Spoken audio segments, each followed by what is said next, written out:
Hi, everybody. My name is Dr. Silke Meyer. I'm a senior lecturer in domestic and family violence practice here in the School of Nursing, Midwifery and Social Sciences at CQU. I usually teach into the postgraduate domestic and family violence practice program and will be delivering your guest lecture on domestic and family violence today. We're going to have a bit of a look at the nature and extent of domestic and family violence, its impact on the victim as well as children, and some of the implications this raises for practice. Usually I deliver this face-to-face, and it is a fairly interactive session. I realize you do not get the benefit of having some interactive discussions around the topics I'm presenting on today based on this online lecture, but do feel free. You've got my email contact details there on the cover slide. So do feel free to shoot me an email if you've got any questions, if you want to explore anything any further that I'm covering in this lecture, and I'm happy to have a chat via email. So we're going to have a quick look at prevalence rates. Most of them you'll be well and truly familiar with because there's so much media coverage, public awareness raising around domestic and family violence. Especially in the recent couple of years, that we've probably all heard the statistics quite a few times. We're going to have a look at definitions, what some of the challenges are around defining domestic and family violence and how we define it. And we define it as a criminal matter, or do we define it as a public health matter or a social issue, and how that may then vary and the implications this raises. We're also going to have a look at the question why women stay, because it's often a frequently asked question when it comes to domestic and family violence. Why do they stay? Why don't they just leave? And then, as I said, we're going to have a look at the impacts of domestic and family violence, the physical impacts, the emotional impacts, the impacts it has on victims' lives more broadly, and also the impacts it can have on children. And then we're going to move on to some other aspects, and specifically domestic and family violence, and in the context of pregnancy, its impact on women's pregnancy, but also the implications this raises, or the opportunities this raises for midwifery practice when you come across women who are potential victims of domestic and family violence during their pregnancy-related health appointments. So just to start with, there's global prevalence rates. They are fairly consistent across international settings, where we know that 1 in 4, some statistics are as high as 1 in 3, but usually around 1 in 4 women report in representative surveys and self-report data, for example, that they've experienced physical and or sexual abuse by an intimate partner during adult life, starting at the age of 16 is usually where this data is started to be captured for. We also know from Australian and other national survey research that about 1 in 4 women with a history of domestic and family violence also reports abuse during pregnancy. So meaning that for about 25% of victims, domestic violence may either start in pregnancy or continue throughout pregnancy, where onset of domestic and family violence has already occurred prior to having children. We know that domestic and family violence remains a primarily gendered issue in Australia and internationally. We're obviously also well aware that women can also be abusive, women can be violent, but when we look at the statistics of domestic and family violence, it is primarily male to female perpetrated. You see this increasingly so the more severe the abuse gets. So, while verbal abuse, for example, may be more common for both genders to be perpetrated, the more physical it gets, the more controlling it gets. Once it involves injuries, fear, anxiety, controlling behavior, coercive control, it is much more likely to be perpetrated by a male intimate partner against a female intimate partner than the other way around. We will have a quick look at some vulnerable populations, and we do know that in same-sex relationships, for example, statistics of domestic and family violence are equally as high as they are in heterosexual couples where it's male to female perpetrated, for example.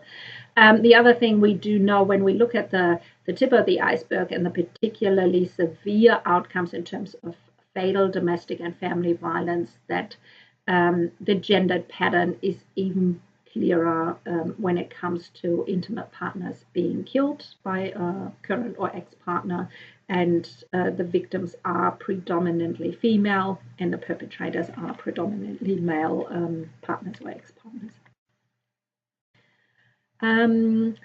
So I would like you to have a quick, if you've looked at this previously in preparation for your lecture, you might have given this some thought. Otherwise, do not have a chat to your partner right now, but do have a bit of a think about it. And then during the break, have a chat about some of these common myths and some of the common things that we believe to be true about domestic and family violence, and whether the myths I'll be talking about in a second, whether these are things that you would have also identified as myths and truth about domestic and family violence, or whether there are some things where you would have said, oh, I didn't know that, or I actually thought that was true, but turns out it isn't. So do have a chat to the people around your table or the people you have lunch with or morning tea during your next break to have a bit of an information exchange here in the absence of us being able to have a bit of a group discussion. So some of the common myths we know around domestic and family violence is the stereotypical beliefs that it only happens in certain cultures or communities, so that it's poverty associated, that it doesn't happen in higher socioeconomic status groups in society, that it is predominantly an Indigenous issue or a cultural minority issue or a migrant women's issue, for example, which we know is not true. We know that domestic and family violence affects women across the board, regardless of levels of education, employment status, financial status, cultural background. Domestic and family violence can happen to anyone. Another common myth is that domestic and family violence is caused by drugs and alcohol and related stresses. And the emphasis here is on cause. So drugs and alcohol are associated with escalating patterns of domestic and family violence. So the research does indicate that where drugs and alcohol are involved, domestic and family violence tends to escalate more quickly, tends to escalate to levels that cause greater severity of injuries, for example. But drug and alcohol consumption in and of itself does not cause people to become violent. It just fuels situations where people's underlying behaviors are already abusive, controlling, and violent towards the other party. There's also a misconception that perpetrators are mentally ill or have psychopathic personalities, which we also know from representative community samples that this is not true. Perpetrators of domestic and family violence are not more or less psychopathic than the general male population, if we're looking at male perpetrators, for example. Another myth is that perpetrators can't control their anger, which when you talk to victims, you will frequently hear that the perpetrator is well and truly able to control anger in certain situations, but chooses to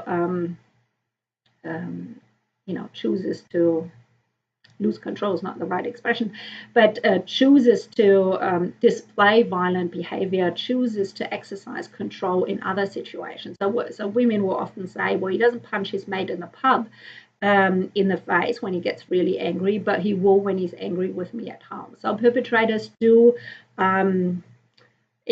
mediate and choose where they apply abusive, controlling, physically abusive, verbally abusive, emotionally abusive strategies, and where they don't, which is why sending perpetrators to anger management programs is often highly criticized because it is not about managing someone's anger. It's not about controlling someone's anger or frustration. It is about cognitive behavioral change around not choosing to control an intimate partner because someone believes in the sense of entitlement within the family hierarchy, within the relationship status, and believes to have the right to oppress a female partner, for example, to control, to manipulate, and to abuse into compliance. Another common myth is that victims are partly to blame, and we'll have a look at that in a little while when we look at whether we think people could just leave. But we do often look at victims of domestic and family violence as in what did they do to contribute to this. And you will find that when you look at victimization and who's considered to be an innocent victim in society, you will often find that female victimization in general comes with greater blame or questioning what the victim could have done to prevent this.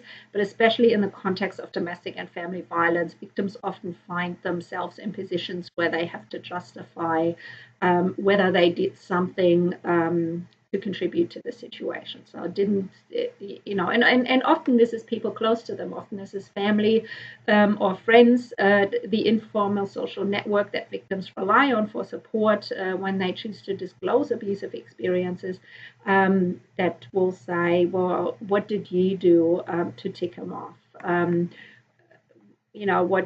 Or by suggesting, you need to be working harder on the relationship, if you just be more compliant or please him or do what he needs you to do, then surely he wouldn't get so angry and surely there wouldn't be the need for abusive behavior. So victim blaming attitudes, especially in the context of intimate partner violence, are still unfortunately quite common. And the other common myth, or the final common myth, is that domestic and family violence is a women's issue because it primarily affects women. So while it primarily affects women and while it is a gendered issue, it is not a women's issue to resolve it, and it requires men to be part of the solution. So we do see more awareness raising around this and more calling on good men to hold those who choose to be abusive towards or disrespectful towards an intimate partner, to hold those to account. So we see a lot of bystander education, awareness raising campaigns emerging, and calls for the large number of non-abusive men, because I think that's the important thing to remember. While domestic and family violence is a primarily male to female perpetrated phenomenon, it is only a minority of men who are abusive towards their partner in their relationship. So the majority of men in society are non-abusive when it comes to their intimate relationships. But we do need those non-abusive men to step up to the plate and be part of the awareness-raising campaigns and be part of the campaigns to eliminate violence against women, because women alone can't do this work, because the women's movement has tried this for over 5 decades now, and while we have come a long way, we're still far away from having a solution to ending violence against women. So moving on to the definitions of domestic and family violence, and you might have already noticed this, one of the biggest challenges is that there's no single definition of domestic and family violence. If you look at Australian states and territories, for example, or different types of practice settings, you will come across different definitions of domestic and family violence. You'll often find that intimate partner violence and domestic violence are used interchangeably. You'll find once some literature or information flyers or something start talking about family violence, that people start to have perceptions that this may be more so focused on child abuse, for example, rather than intimate partner violence. So it can be confusing at times when we read different things, or when we have conversations and we use a variety of different terms, or when you look at legislations, for example, across states and territories in Australia, you'll find even there that we do not use a consistent term. Some of the protection legislations refer to family violence, some refer to domestic violence, some refer to domestic and family violence. So in the Queensland context, for example, we refer to domestic and family violence partly to include a larger range of relationships. So to move away from the original common terminology of domestic violence, which was often seen as the same as intimate partner violence, or used interchangeably. So to move away from the perception that domestic violence only affects the intimate partner relationship, and to alert to the fact that our protection legislations cover a broader range of types of abuse and relationships, we've moved towards the terminology domestic and family violence. So it also includes other family relationships, such as sibling relationships, parent-to-child abuse where the child is an adult, child-to-adult abuse where the child is an adult. So it doesn't cover the child protection legislation in terms of family violence or neglect, but it does cover a variety of family-related adult relationships if somebody, for example, seeks a protection order in Queensland. The other thing it acknowledges, especially in the Queensland context, is that family violence has a specific cultural relevance in the Indigenous Australian context, because family has a different definition, or the domestic and family violence experienced by Aboriginal and Torres Strait Islander women, for example, isn't always necessarily limited to the intimate relationship, and very often that violence is broader and more complex, and other family members do become involved, and kinship networks are relevant in how they're playing a part in abusive behavior, as well as the supportive networks, of course. But to acknowledge that in the Indigenous communities, the family or the intimate relationship constellations are somewhat different in terms of extended family playing a greater role, kinship relations playing a greater role. People call each other family, even though they may not necessarily be related by blood. And to cover these kind of relationships, often as co-residing family members, we acknowledge that it is not just domestic violence as in terms of the intimate relationship that sometimes needs protection in terms of the legislative framework, but further also needs to protect relationships and abusive behavior, or prevention of abusive behavior in broader family relationships. In terms of the definitions, and I alerted to that earlier in the introduction, is that some of the challenges of defining domestic and family violence are not just associated with what types of behavior might be classified as domestic and family violence, but whether we look at it as a social issue as opposed to a criminal issue, for example. So depending on whether we seek a criminal justice response to domestic and family violence as opposed to a social response to domestic and family violence, definitions of what constitutes domestic and family violence vary. So the criminal justice response to domestic violence, for example, uses a more narrow definition of what constitutes abusive behavior in order to be covered in terms of criminal justice responses, charges of the offender, prosecution of the offender.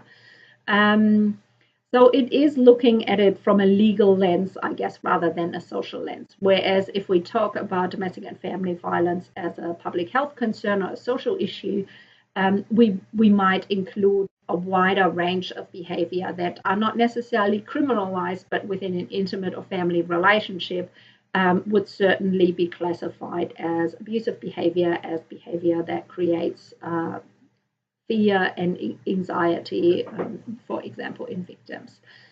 The other differentiation there is, when we look at it from a legal framework perspective, is whether we're talking about civil responses as opposed to criminal law responses. So again, thinking about our state and territory protection legislation, you will find that, for example, if you work with a woman and who discloses domestic and family violence, and you have conversations about safety planning and opportunities or mechanisms to be put in place to make the woman safer, you have you have legal options or legal responses available. But they differ depending on the type of behavior. So you may find that somebody is experiencing behaviors that certainly warrant a protection order application, but wouldn't necessarily warrant police intervention and criminal charges of the perpetrator, because while the behavior may be controlling and create for the victim to fear the perpetrator, it may not necessarily fall under some of the definitions of what constitutes crime under the criminal code in Queensland, for example. So if you have a look at these different types of behaviors that we may consider to be abusive, or that we might define as domestic and family violence. So there's the obvious ones in terms of physical or sexual abuse, which often also come with physical injuries and a certain level of evidence. So maybe easier, depending on the level of victim disclosure and cooperation with criminal justice authorities, for example, may be easier to charge someone with than other types of abuse that don't necessarily leave visible evidence or marks on the victim. So you've got emotional and psychological abuse, which would certainly warrant a protection order, but wouldn't be covered under criminal charges or in criminal act around domestic and family violence. You've got economical abuse, which is classified as domestic and family violence, but wouldn't necessarily classify or qualify as a criminal offence. You've got threats and coercion, same thing, because these types of behaviour are often subtle, hidden, manipulative. Unless you have somebody who sends a text message threatening to kill the victim, which offers some evidence for police to go by, it is very difficult to police and prosecute certain types of threats and coercion that are strategically used to create fear in the victim, to keep the victim complying or not leaving the relationship, for example, out of fear, but aren't as overt as they would need to be in order to qualify for criminal justice interventions, for example. So we do in our protection legislation, for example, it says domestic violence is something that controls, dominates, and creates fear for the victim's safety and well-being. So for our protection legislation, for example, there's no need for evidence of physical abuse, of sexual abuse, no need for evidence of written text messages or anything of threats, because the level of evidence and what is classified as domestic and family violence is different. So you have a much greater chance of assisting a woman in seeking protection under the civil law system via a domestic violence order than you might have by assisting or encouraging a woman to seek police assistance and press charges around domestic violence behavior, for example. There's other things then that fall under criminal code definitions again. So, for example, if you've got property damage, depending on the level of property damage, if it falls under the definition of vandalism, for example, police may charge the perpetrator. If it is very strategic destruction of the victim's property that has, for example, a high sentimental value but no great financial value, nobody's going to get charged with that kind of property damage. However, the police may take out a domestic violence order on behalf of the victim based on the fact that these types of behaviors qualify as domestic and family violence under the civil legislation as opposed to the criminal code. You've got animal abuse, which sadly is quite common in domestic and family violence. Partly because perpetrators may simply be more abusive all round and not just limited to their intimate partner, but also because this is often used to threaten and intimidate and manipulate, and by harming animals to suggest that the perpetrator could harm anybody anytime. This time it might be the family dog, next time it might be a child, next time it might be the adult victim. Threats thereof are also often used to keep victim complying with the perpetrator demands. So, for example, threats of harm to animals or past experiences of animal abuse are a great barrier that victims often report for not leaving because they can't take their family pet to wherever they may seek refuge, and they will not leave the family pet behind because they know what the perpetrator is capable of, and the perpetrator may also overtly use this in terms of threats towards the animals should the victim choose to leave the relationship. So threats thereof are tricky, whereas if there's evidence of animal abuse is obviously a criminal offense. So again, you kind of see where there's some of the challenges of, depending on what type of behavior there is and what type of evidence there is, sometimes it may be more likely to assist a victim in terms of seeking protection via civil as opposed to criminal law remedies. The last one is then unauthorized surveillance or stalking. Stalking is covered in the criminal code, so where there's evidence of stalking, the victim can certainly press charges or police can take action. Again, in the context of domestic and family violence, unauthorized surveillance or stalking is often hidden.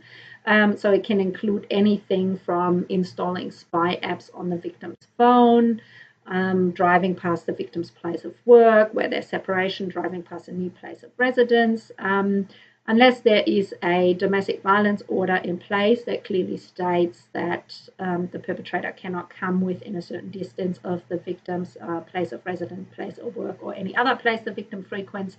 There's very little police will or can do just because somebody may be driving around the road, because the perpetrator may say, well, my mate also lives down the road, so I have to take this as the quickest way to get there, which is why I always drive past my ex-partner's place, whereas the ex-partner might say, well, he drives down here because he monitors whether the car's parked in the driveway, whether we're home, whether the children are home, whether anybody else is here, and those types of things. So again, some of the things, depending on the level of evidence, may qualify for criminal justice responses, whereas others may warrant a civil protection order, but may not necessarily lead to criminal justice responses. So moving on to the common question of why victims don't leave, or why do they stay. To start with, it comes with the victim blaming notion that we talked about earlier in terms of,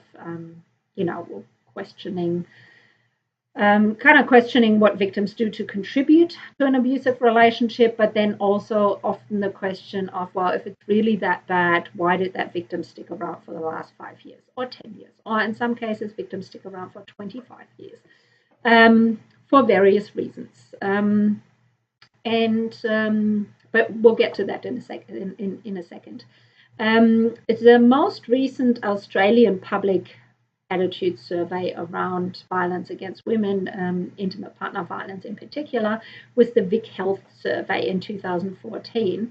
And you'll see from that survey that quite a large proportion of the population that participated in the survey found it hard to believe why victims stay, or hard to understand why victims stay. So 78% said they don't understand why why they stay, suggesting that, if you experience domestic and family violence, surely you would leave. And half of the survey respondents also said that if a victim really wanted to leave, they could, which is obviously much more complex than just deciding to leave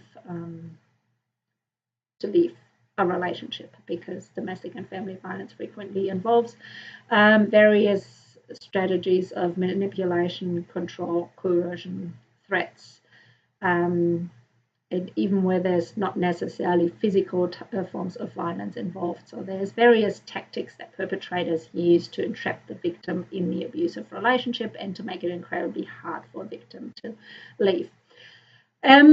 But before we even think about why we do or don't leave an abusive relationship, let's think about what may make people stay in unhappy relationships.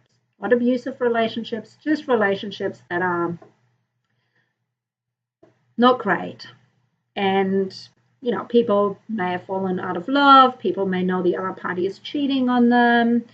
People may be unhappy with the fact that one party isn't sharing any of the interests or engaging in any of the parenting responsibilities, and the other party has to carry all the load, whatever it might be that makes relationships unhappy. And think about what makes people stay in those relationships. Or think about if you've ever had an unhappy relationship. What made you stay initially, or what, at least made you wait or hesitate whether or not to separate? So we know from the research why women stay. One of the number one reason where there's children involved is the role of children. Very often victims will say, well, he may be an abusive partner, but he's not an abusive father.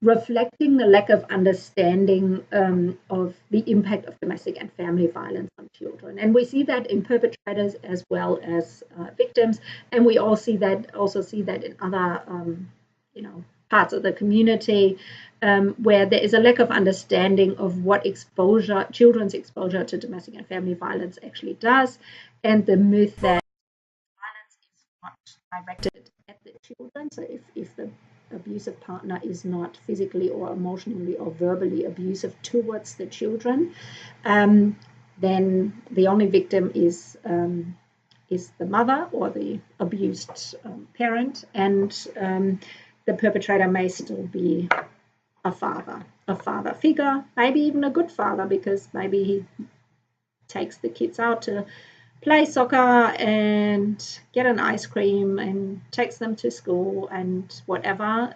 But the reality is that children do grow up in a household where domestic and family violence is present, and the majority of children know this even if they never physically witness the abuse in the same room. We'll get to that in a second.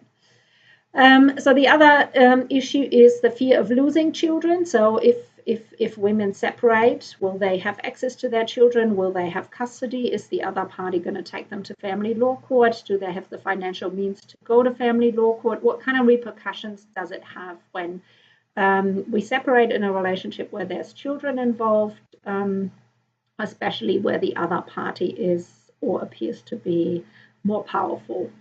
And then there's threats of harm towards children, a common use strategy by perpetrators of domestic and family violence, because they're well aware of the mother's care for the children, the mother's fear for the children's well-being, and the mother's desire to ensure that the children are as well and safe as possible. So where perpetrators will say, well, if you tell anybody about the abuse, or if you leave or whatever, I'm gonna harm the children, I'm gonna kidnap the children, I'm gonna take the children out of the country, I'm gonna make sure you'll never see those children again. Whatever it may be, it's a commonly used strategy. I've highlighted 2 of the 3 dot points under children in purple, which are the ones that are specific to domestic and family violence or abusive family relationships, whereas the fear of losing children is a common factor that also keeps non-abusive partners in unhappy relationships. So this is going back to the question where I said what keeps people in unhappy relationships even where they're non-abusive. So the role of children and what parenting will look like post-separation is a common barrier to separation, even for parents who've never experienced any abuse. Then there's financial stability, and as you see, all of that is in black, meaning it is a common factor that will keep people in relationships regardless. So it even deters those that don't have abusive experiences from leaving an abusive partner. So combining that with all of the strategies employed by a perpetrator of domestic violence to keep the victim entrapped in the abusive relationship, it's not surprising why women stay and why they don't leave. So there's issues of financial dependence, where women aren't financially independent. Leaving the relationship, even if it's an abusive relationship, is a cost-benefit analysis in terms of what women will be able to afford afterwards. Will they be able to afford stable and safe and secure housing for themselves and their children?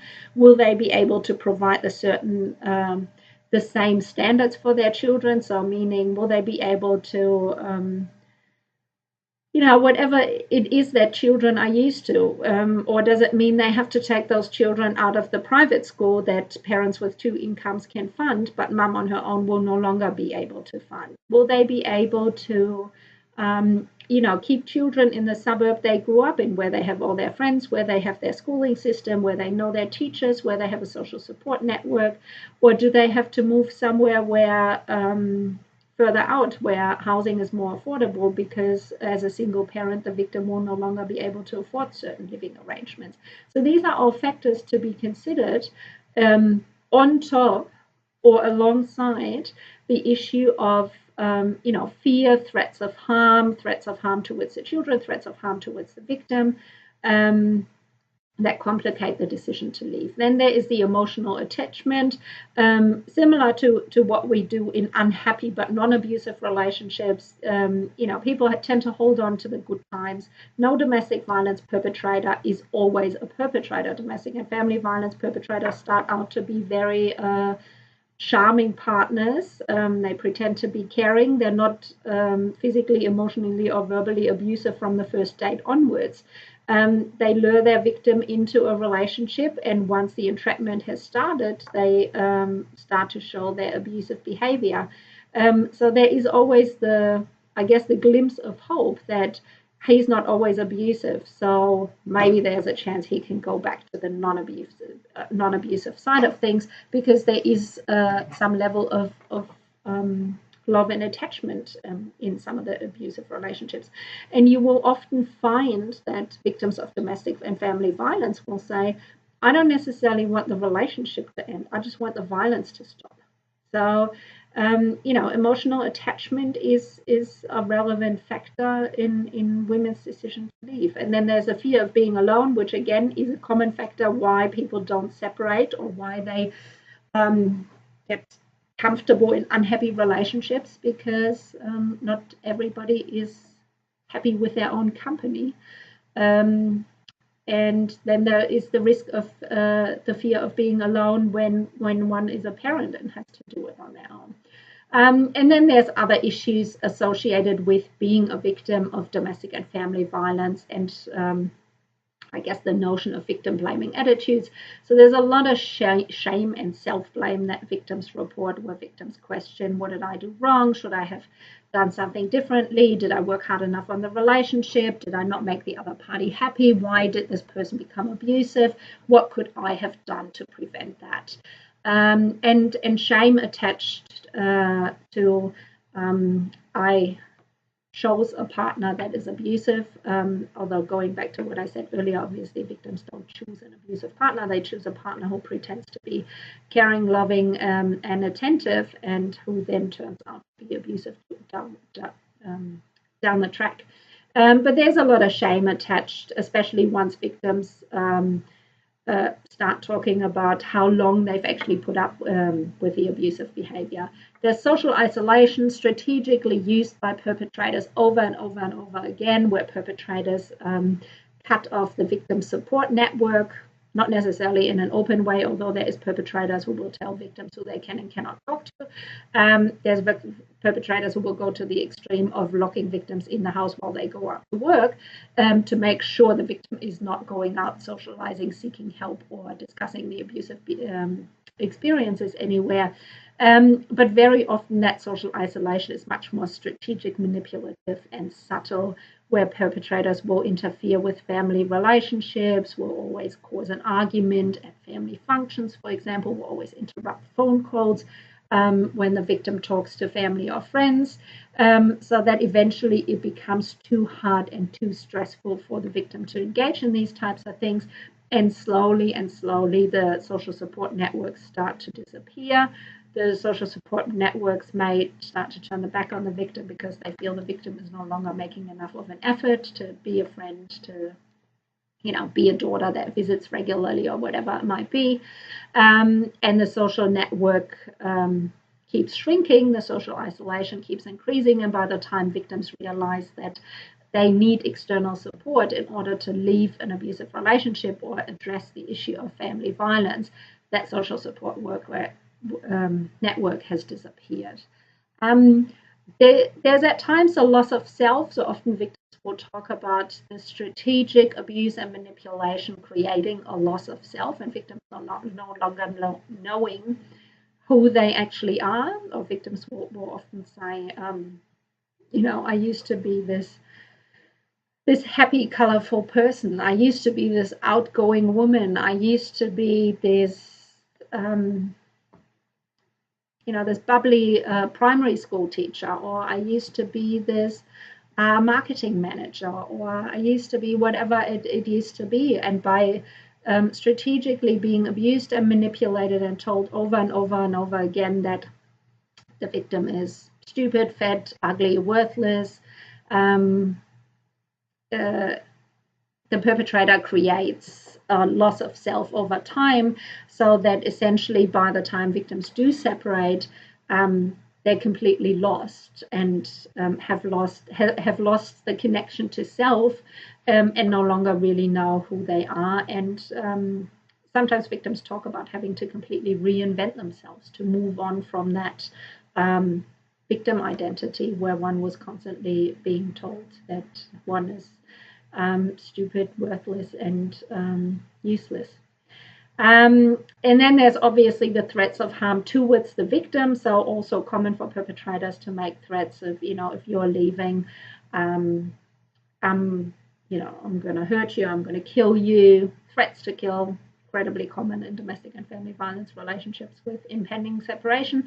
And unfortunately, the reality is that separation is the most dangerous point in time for many victims. So we do know from the research that where there is attempted or completed domestic homicide, separation plays a role in the majority of cases. So victims are well aware of the fact that unless they're sure they can get to safety when they separate, and unless they're sure they can protect themselves and their children, it often appears to be safer to stay where victims know the risks, they know the behavior, and to a certain extent they feel they can manage the risks and the behaviors. So looking at the impacts of domestic and family violence, they're very diverse, but starting with the one that I guess we tend to think of first. When we think about the impact of domestic and family violence, we often think about bruises and broken bones. So physical impact of domestic violence is the one that frequently comes to mind, although it is not necessarily the the most detrimental impact of domestic and family violence experiences, and also not necessarily the most common one. But it is the most visible one. And having said that, even though it leaves visible marks, these are often still strategically hidden. So it's not uncommon for victims to hide it out of shame, out of fear that it will be detected and that there will be repercussions for the victim if somebody finds out.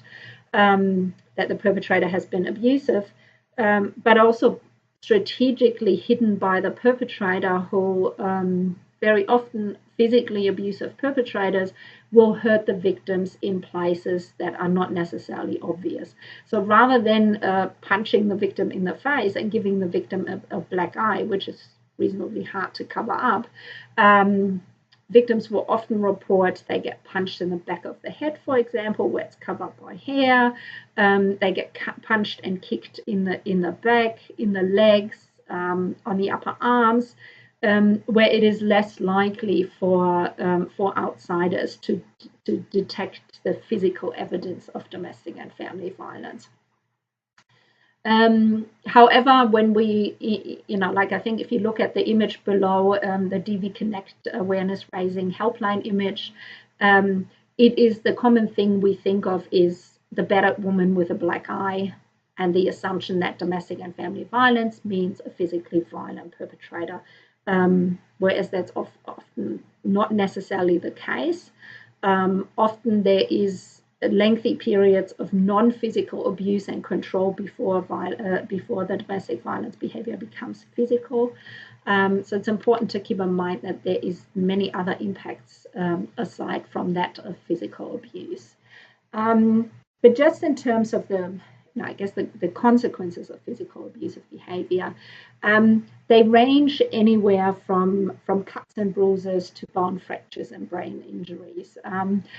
We know, for example, from the International Violence Against Women survey that is conducted every so often in a range of international locations, that for the Australian data, it showed that for the most recent incident, and keep that in mind, it is the most recent incident, it's not lifetime prevalence, they asked victims about their experiences of being injured during the most recent incident of domestic and family violence. And 40% of victims said they were physically injured during the most recent incident of domestic and family violence. They suffered cuts, bruises, burns, scratches, which are usually the most common injuries. 10% also suffered bone fractures during the most recent incident, and 6% were diagnosed with head or brain injuries after the most recent incident. So it gives you a sense of these are numbers just in relation to what happened to victims the last time they experienced domestic and family violence. If you think about victims experiencing domestic and family violence repeatedly, often over a number of years, it gives you a sense just how high the physical injury rates are. However, we don't see all of these seeking healthcare for those injuries. So while 40% of victims reported having been physically injured, only 15% said they actually sought medical attention for it. And that's for those, just to clarify, that is for those who would have needed it. So they were being asked whether they were physically injured so badly that they needed medical attention, and only 15% sought medical attention. So that gives you an indication, again, just how controlling domestic and family violence perpetrators can be, and how successful they often are at stopping victims from reaching out for support, even if it's just as basic as getting medical care for physical injuries. Obviously, there is then also physical injuries like cuts and bruises that victims may feel doesn't necessarily warrant medical treatment.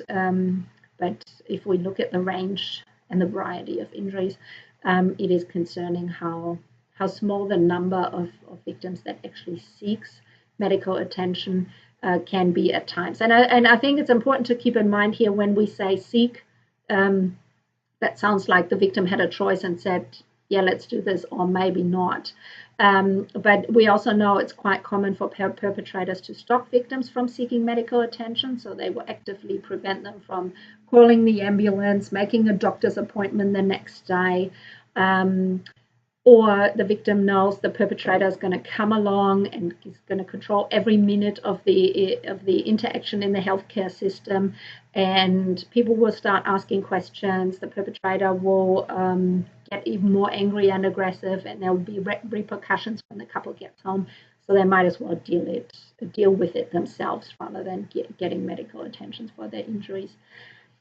There's other risks of long-term impact for women exposed to domestic and family violence. We know, for example, that attempted strangulation is quite a common feature of domestic and family violence.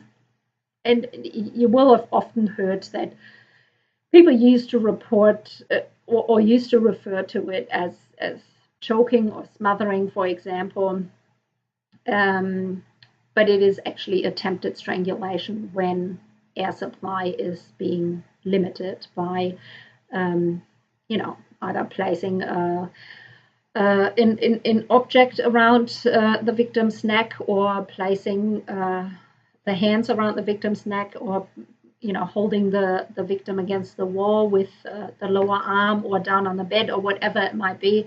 Limiting air supply is attempted strangulation, has a new legislation around it in Queensland, and since it has been made a specific domestic and family violence related criminal offence in Queensland recently, it has seen a much greater attention and a much greater willingness of first responders to take what used to be brushed off as choking or smothering as taken more seriously, and leading to police interventions, to police pressing charges, and to court prosecuting perpetrators for attempted strangulation. Attempted strangulation is frequently used by perpetrators to intimidate the victim, scare the victim into compliance, and essentially send the message that if he wanted to at any given point in time, he could kill the victim, by suggesting or by demonstrating how easy it is to cut off the victim's air supply.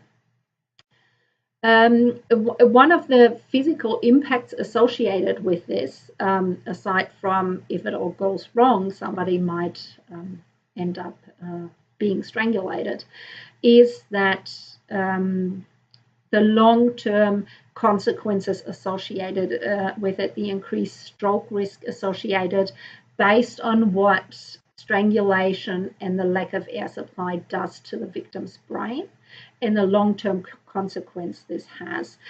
So America has started to do much more awareness raising, training, and criminal justice and health responses to this, starting to identify cases of domestic violence where the victim's premature death is linked back to acts of attempted strangulation during their experiences of domestic and family violence. So for many victims, they might walk away from an act of attempted strangulation thinking, oh, that it wasn't all that bad. Yes, I lost consciousness and didn't quite know what happened, but I came to and I felt reasonably okay, and afterwards I was fine.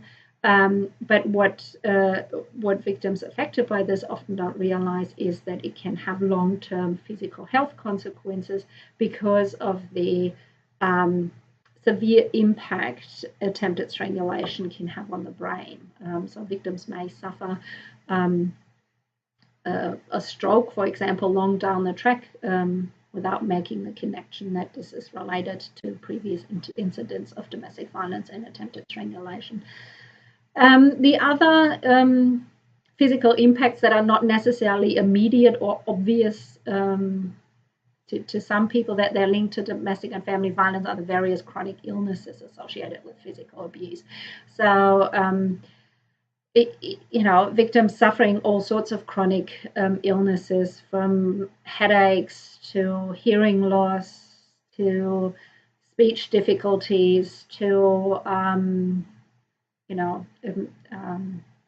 irritated bowel syndromes, and all sorts of things that are associated with living with domestic violence, suffering certain types of physical abuse that do damage to eyesight, hearing, speech development, all sorts of things where where we know that many victims report long-term chronic illnesses that when meeting the victim at a later point in time may not necessarily be obvious to the outsider that they're associated with domestic and family violence, but for the victim, they usually tend to be well aware what the origins are for these types of illnesses. So then there's the emotional impact, which tends to be far less visible. So common emotional outcomes, I guess, are mental health problems, including depression, anxiety, insomnia, and alongside that, the need for self-medication. So we know that the rates of self-medication, whether with prescription medication or illicit drugs or alcohol, are substantially higher in victims of domestic and family violence or survivors of domestic and family violence than they are in the general female population. We know that domestic and family violence often has long-lasting emotional effects on victims, often well beyond the point of separation. So while they can have lasting emotional effects throughout a prolonged abusive relationship, they can certainly continue post-separation. So I think very often the misconception is that separating from an abusive partner solves the problem. Whereas victims continue to experience a range of issues post-separation, including post-separation abuse, but more importantly, all the various impacts on their physical, emotional, and social well-being based on the experiences of domestic and family violence. It tends to also affect other areas of life. So we know that it can have a substantial impact on victims' employment and employability. So depending on the impacts of domestic and family violence on having to take sick leave, having exhausted sick leave, having exhausted domestic violence specific leave, having casual employment arrangements where one cannot take extended leave at times, and essentially losing employment based on the experiences of domestic and family violence. It has an impact on parenting, partly because of the emotional impact and the impact of mental health issues on victims' ability to be a present parent when they're overwhelmed with their own mental health issues and their own trauma experiences, for example, but also because the perpetrator often tends to strategically undermine the victim's parent through further emotional abuse and emotional manipulation of the children. It can have an impact on victims' ability to form and maintain social and healthy relationships. So even post-separation, it often means that victims disengage, detach, have a lack of trust in developing new healthy relationships, not only in an intimate sense, but also just in a social friendship sense. It can have a substantial financial impact on the individual victim as well as the broader economy. So with the broader economy, we know, it increases the need for healthcare related costs. It requires service responses to victims, to perpetrators, to children affected by domestic and family violence. It comes with a loss of productivity in victims suffering from domestic and family violence experiences. And where domestic and family violence has an intergenerational impact on children, that further continues in the next generation, partly in terms of the need for healthcare, emotional care, mental health care, but also partly based on the problem behaviors that we sometimes tend to see in children exposed to domestic and family violence, and the cumulative effect that can have on children's performance in school, their well-being, their long-term capacity to be a functioning person. We'll get to the impact of children in a second.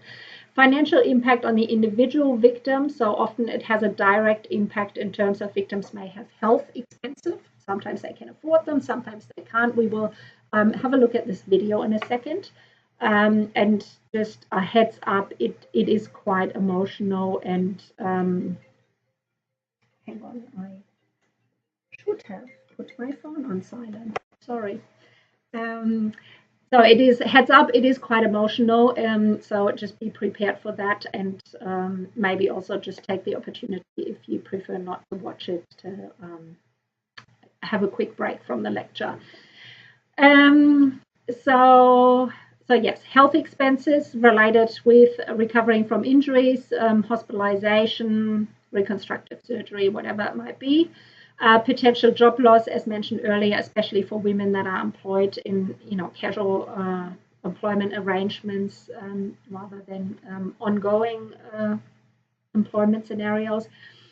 Housing expenses in terms of housing affordability and housing stability long term. Um, and the accumulation of these things often have an impact on social and emotional well-being more broadly. So it is more than just losing the job and struggling financially this week. It is more than having to pay the dentist's bill for a tooth implant, for example. It is the social and emotional impacts that come with it, and the impact it has on life more broadly. I'm just hoping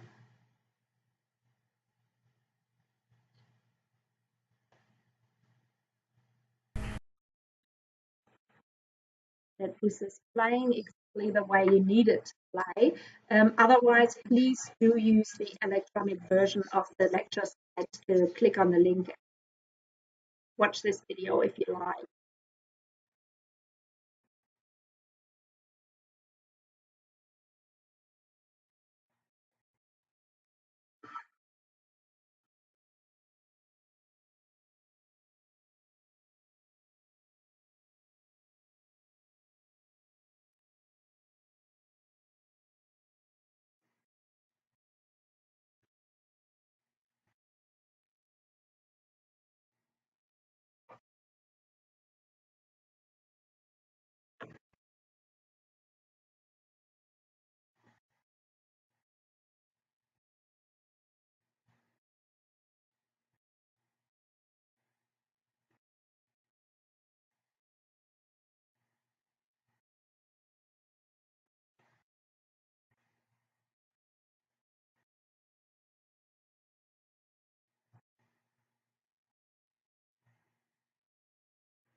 Okay.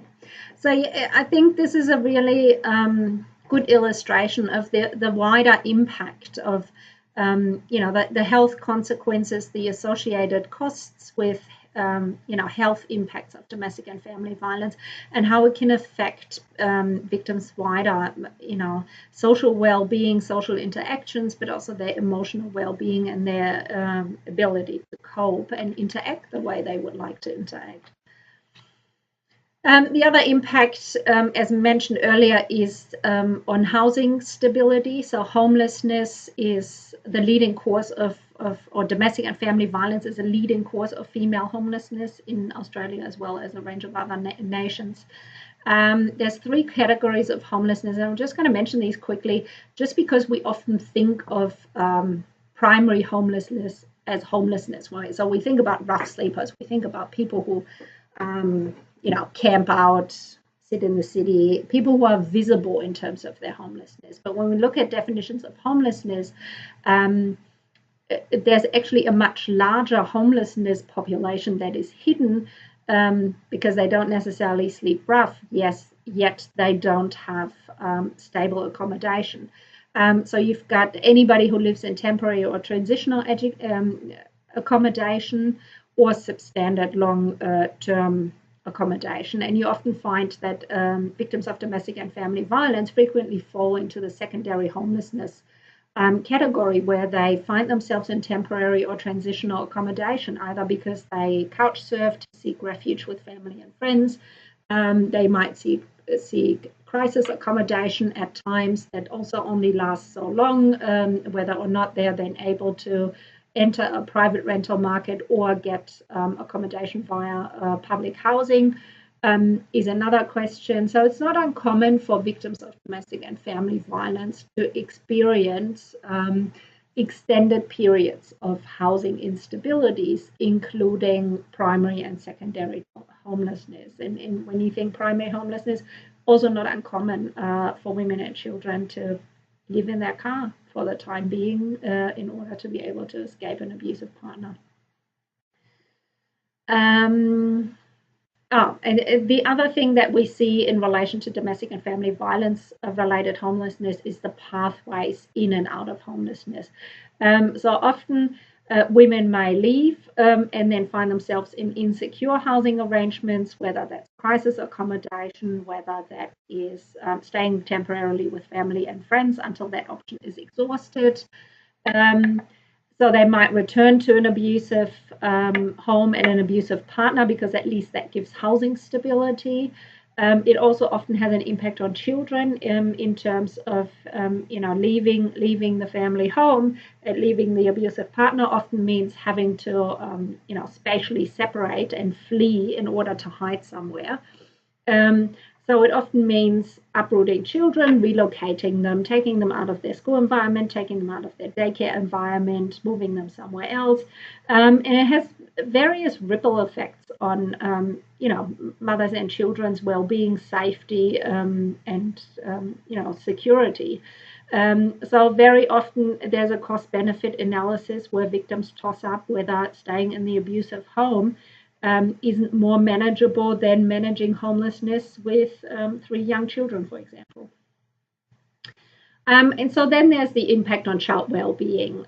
So we know from the research that the majority of victims experiencing domestic and family violence are mothers. So the statistics range somewhere between 60 and 80% of victims saying they have children in their care. We also know from some Australian research that by the age of 18, 1 in 4 Australian children will have been exposed to parental, domestic and family violence. So in that regard, to start with, there's obviously issues around social learning, around role modeling, and around modeling and learning respectful or lack thereof relationships, and translating that in their own social interactions and later relationships. Other impacts include children's physical health. There is a greater risk for children growing up with parental violence to also becoming victims of direct abuse. There's issues around emotional well-being and mental health issues, so not uncommon for children exposed to domestic and family violence to develop sleep disorders, anxiety, depression, a range of mental health and behavioral problems more broadly. And I think it's important to understand when we say exposure to domestic and family violence, we often think about kids being in the room when there's physical altercations taking place. Exposure of children to domestic and family violence is much broader than that, and that's important to keep in mind. So children are exposed to domestic and family violence even when they're not in the same room where verbal, emotional, or physical abuse may happen. Children are exposed to domestic and family violence where mothers have to flee and they have to live in their car.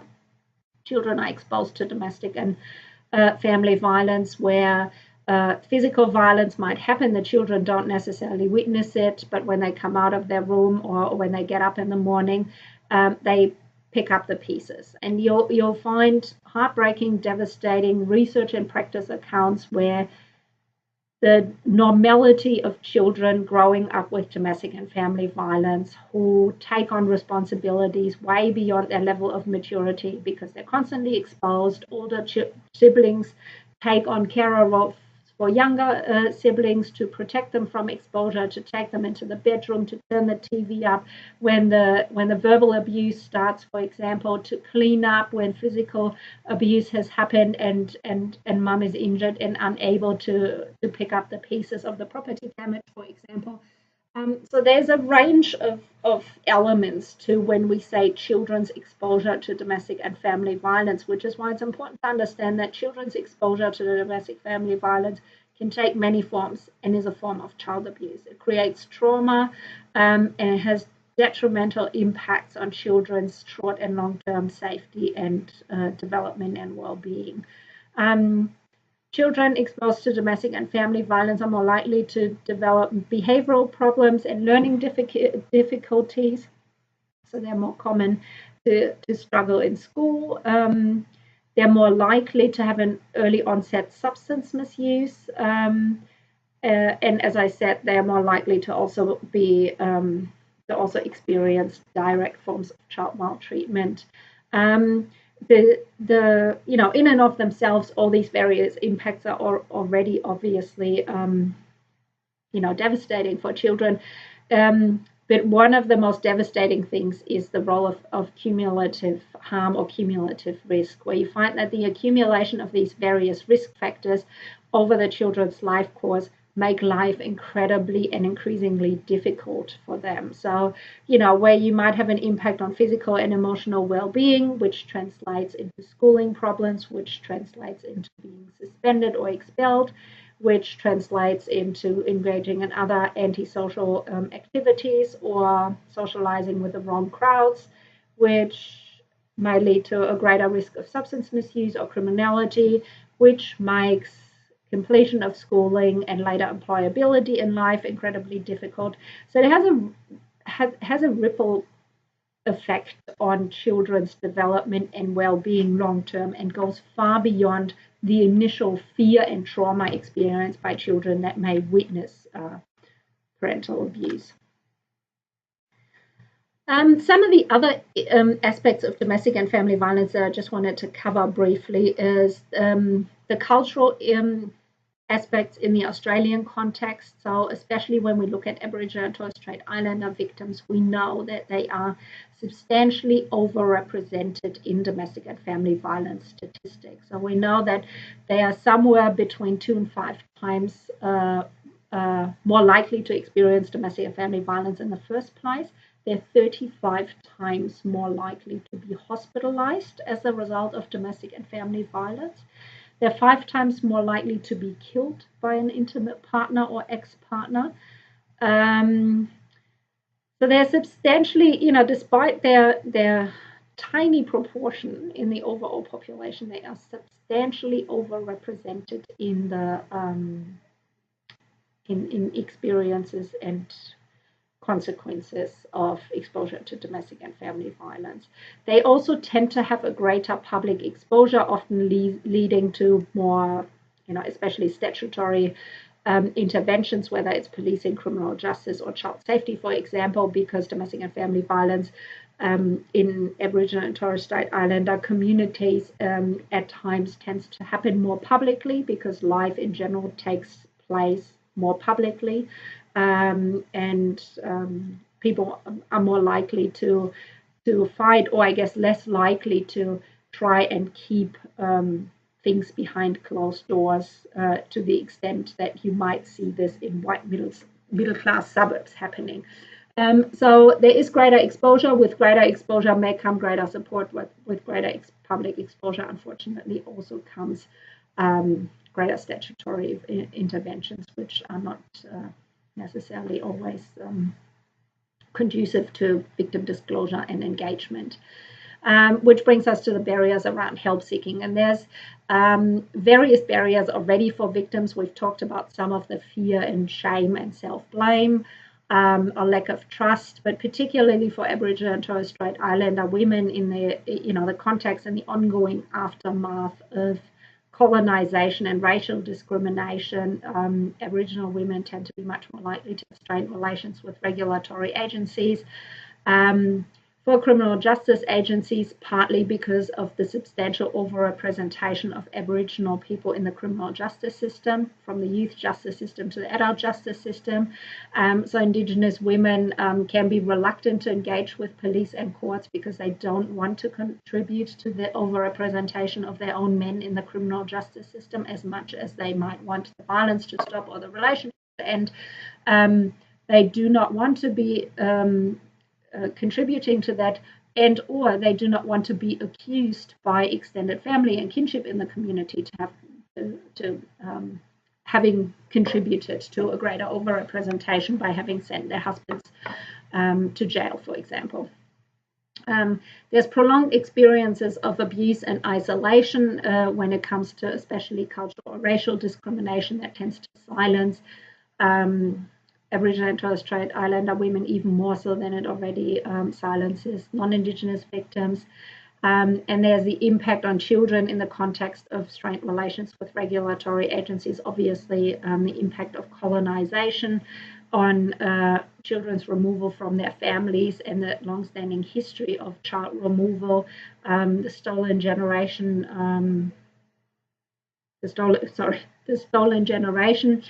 and its ongoing impact onto today's generation of young Aboriginal children who many of them still know or have a family member that was affected by the stolen generation. So there's a substantial lack of trust in official authorities due to the fear of children being removed when there is known domestic and family violence in the household. The observations around intersections of culture, domestic and family violence are not unique to the Australian context. You'll see similar overrepresentation and similar barriers to help seeking in other Indigenous populations. In Canada, for example, research has highlighted similar issues, and you see similar barriers to help seeking in other minority populations, like African American women, for example. Also frequently report a reluctance to engage with police and courts, partly due to their own experiences of racial discrimination, but also partly due to their men's overrepresentation in the criminal justice system. Some of the particularly vulnerable populations, I mentioned that earlier, and we'll just have a look at them briefly. We're not going to discuss specific experiences in particular, but there's women with disabilities, who to some extent face greater challenges and barriers because in many cases they're also dependent on the abusive partner or carer, depending on who perpetrates the abuse. There's the LGBTIQ community of victims. As I mentioned earlier we actually do see similar, at times higher rates, especially in same-sex intimate partner relationships and transgender and intersex victims. We do have very limited data on that because most population-based surveys don't capture the particularly vulnerable populations, but from the little research that's been done, we know that gender and sexual diversity is associated with an increased risk of experiences of domestic and family violence.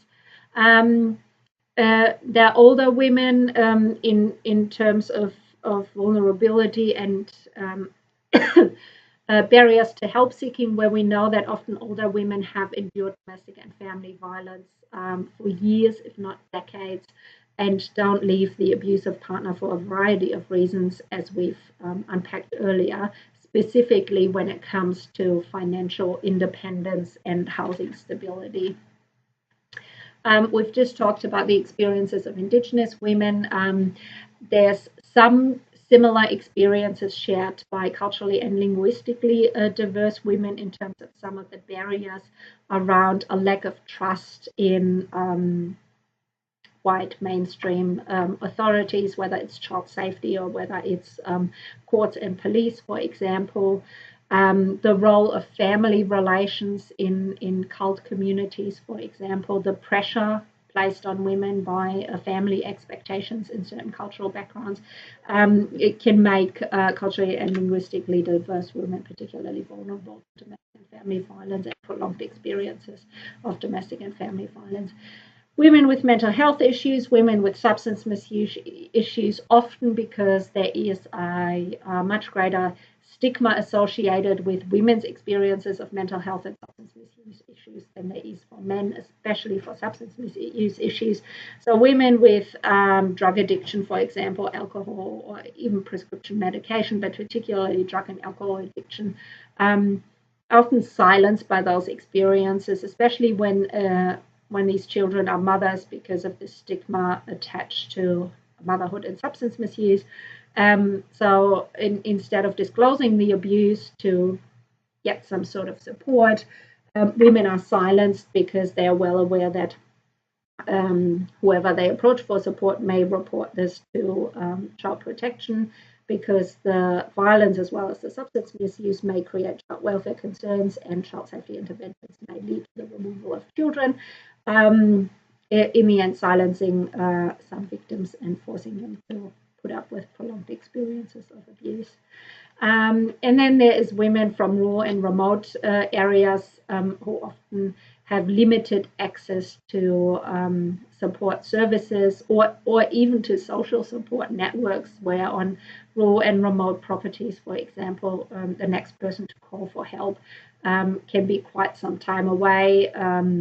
It's much easier to hide domestic and family violence, even where it involves loud arguments and physical abuse and property damage, is if the next property is miles away. For example, it makes it harder to access services. Service delivery is limited in rural and remote areas.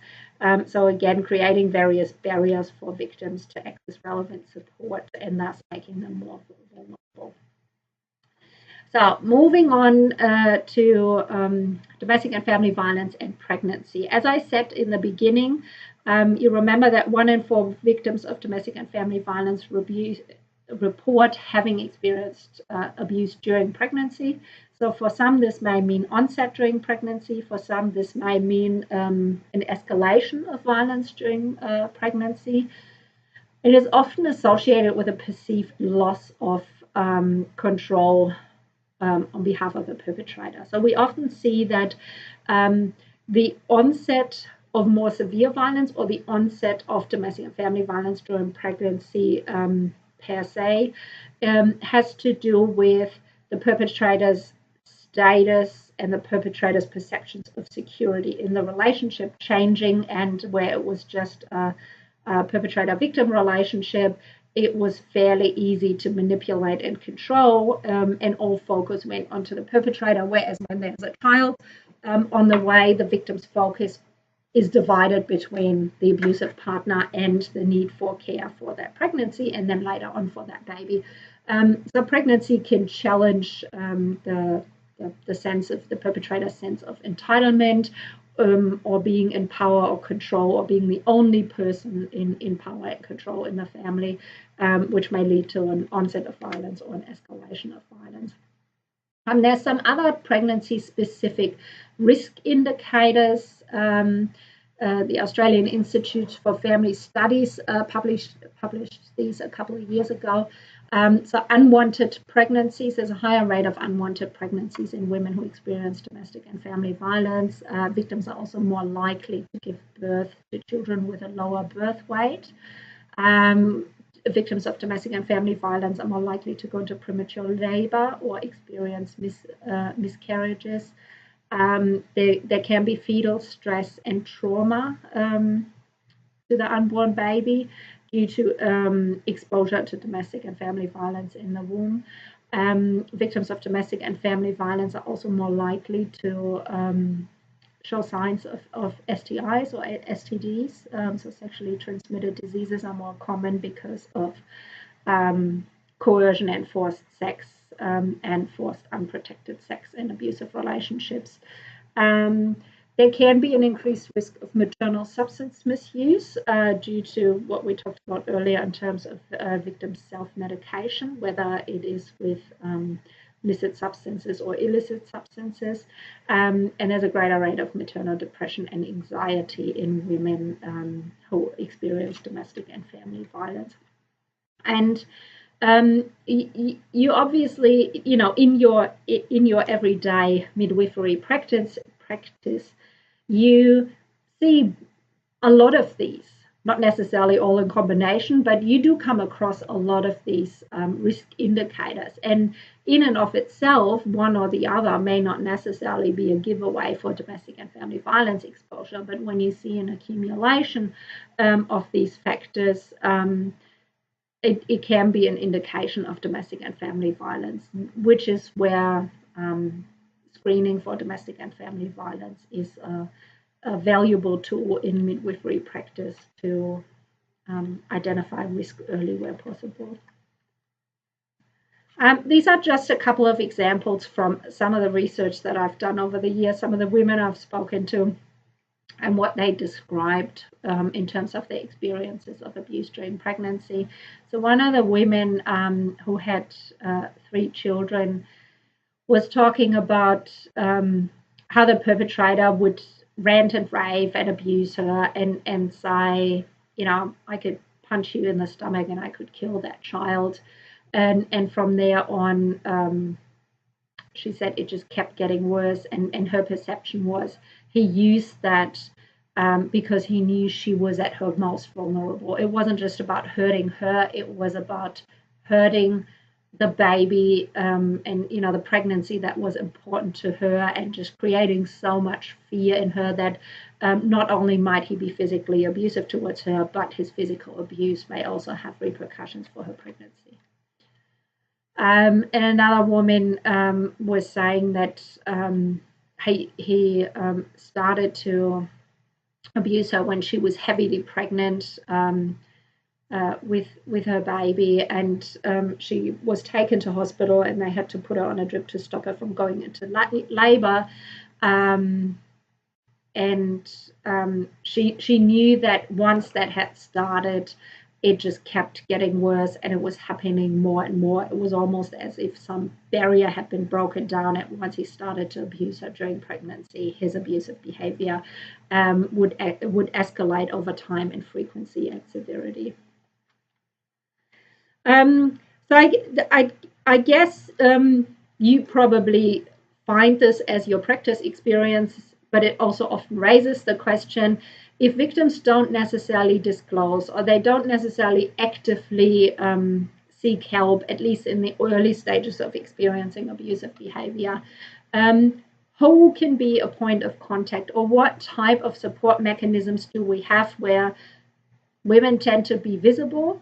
They may not necessarily openly disclose or come in to seek support for domestic and family violence, but those points of contact offer an opportunity to identify, and where domestic and family violence is identified or openly disclosed, to refer on to relevant support services.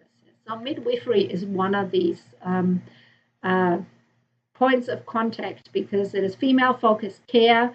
You get a broad range of the female population coming in, and with 1 in 4 women experiencing physical or sexual violence at some point during an adult relationship, you're likely going to come across a substantial number of women that during their pregnancy that you see them about, they are or have been experiencing domestic and family violence. One of the challenges we often see, and this is not limited to midwifery, we see this in other practice areas, but more obviously here talking specifically about midwifery practice, is that research shows that practitioners, including health practitioners, including midwives, often have limited confidence and some misconceptions or a lack of understanding of the complexities of domestic and family violence, on how to identify it, and therefore limited confidence in whether they would be able to screen for, identify, and then what to do with it. So this is often something practitioners will talk about, that research shows victims or pregnant women are comfortable being asked about domestic and family violence. Victims are happy to be screened, even if they choose not to disclose it. Women tend to not have a major issue with being screened for domestic violence during their pregnancy-related care. The challenge arises is when domestic and family violence is identified and practitioners don't know what to do with it, which is why practitioners, and again, not limited to midwifery, sometimes say, well, I'd rather not screen, because if I don't know what to do with it, I might make it worse by having identified it, having brought up or opened up the conversation about traumatic experiences, and then I leave someone stranded because I don't know where to refer them to. Whereas with relevant information and training provided to midwives, we know that midwives are well placed to screen for domestic and family violence, just in form of a short standard screening tool, to provide immediate reassurance and support where somebody does disclose domestic and family violence, or where it is suspected in a non-confronting way. And maybe even more importantly, to make relevant referrals. So the expectation is not for midwives and other frontline practitioners to know all the solutions to someone experiencing domestic and family violence, but it is important to know your service landscape to be able to make relevant referrals, or to have a practitioner in your practice area. So, for example, a hospital social worker or a manager or somebody in the role who has an awareness of relevant referral services and who can be consulted when midwives in their everyday midwifery practice assess someone or screen someone and identify domestic and family violence.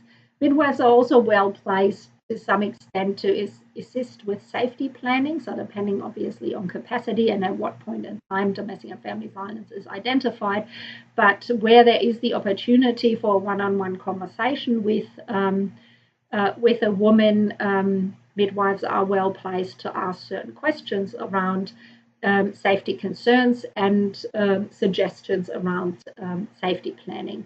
One of the key challenges that are often identified, especially around midwifery, is the importance of continuity of care, or in some cases, the lack of continuity of care. So when you think about prenatal care in hospital settings, for example, where when a woman comes in, every time she comes in, she might see a different midwife.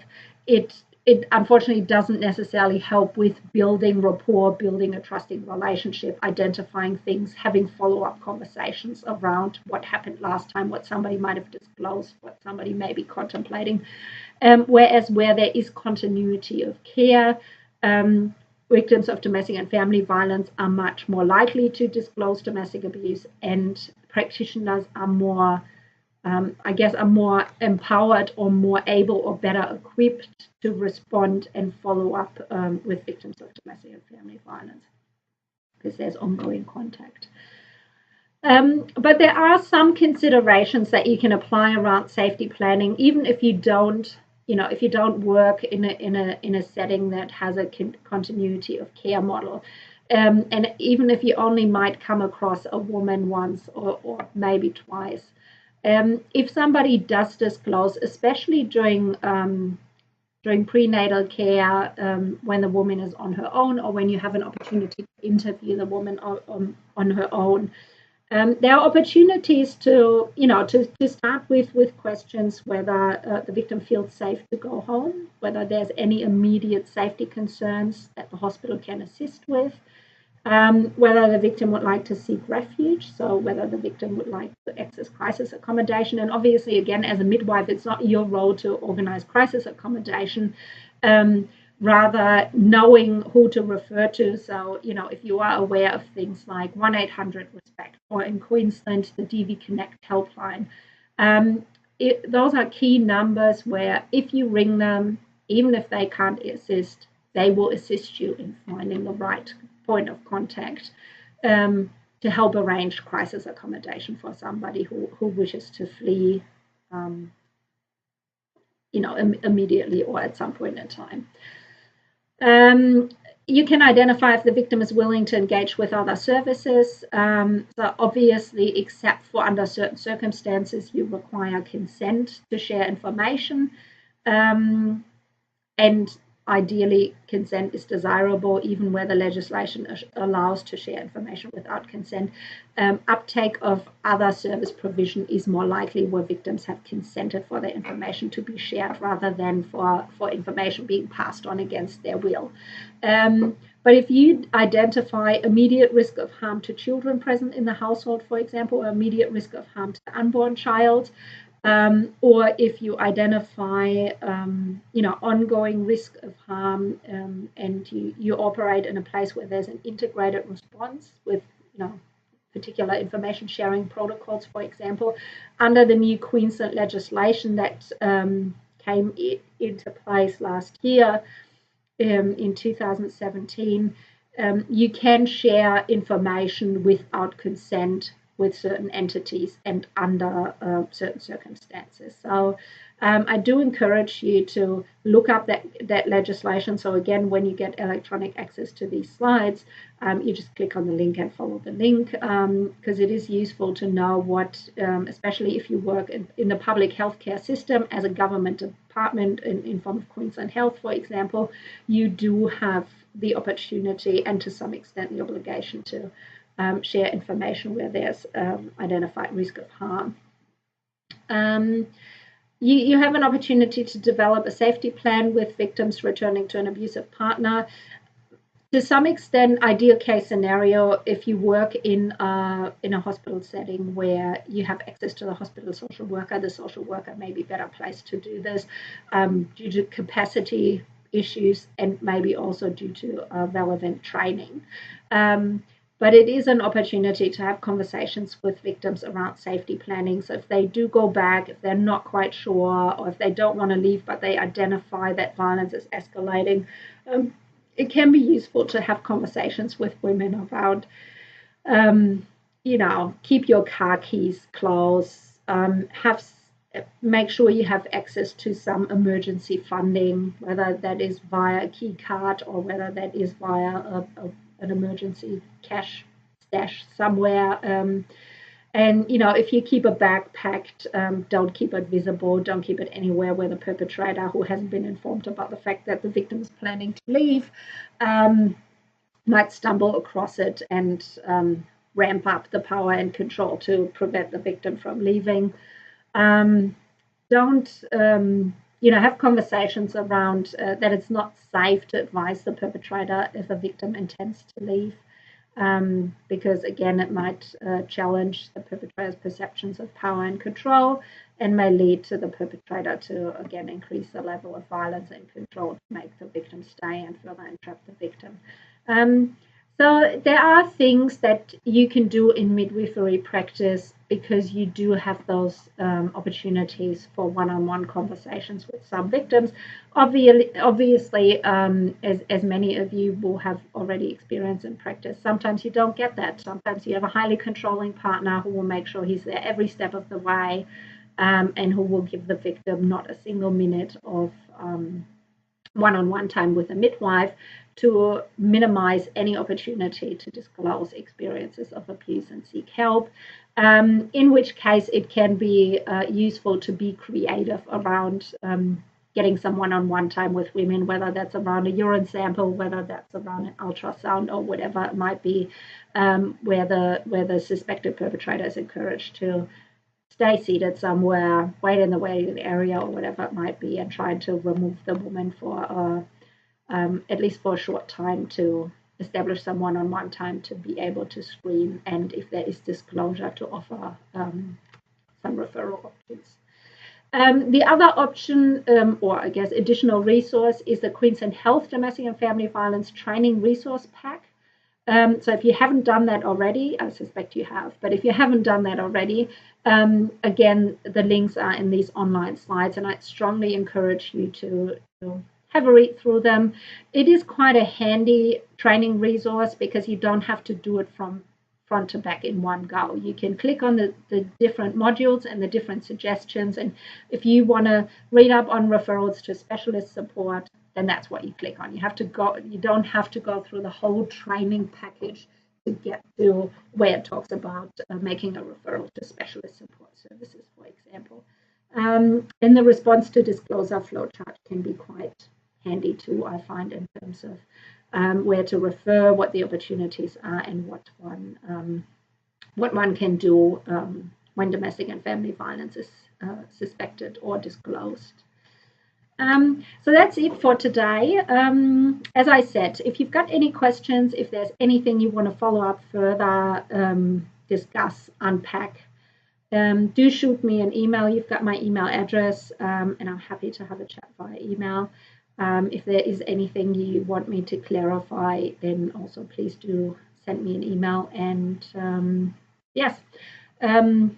I hope it wasn't too heavy a topic, and I hope it was useful for translation into everyday practice.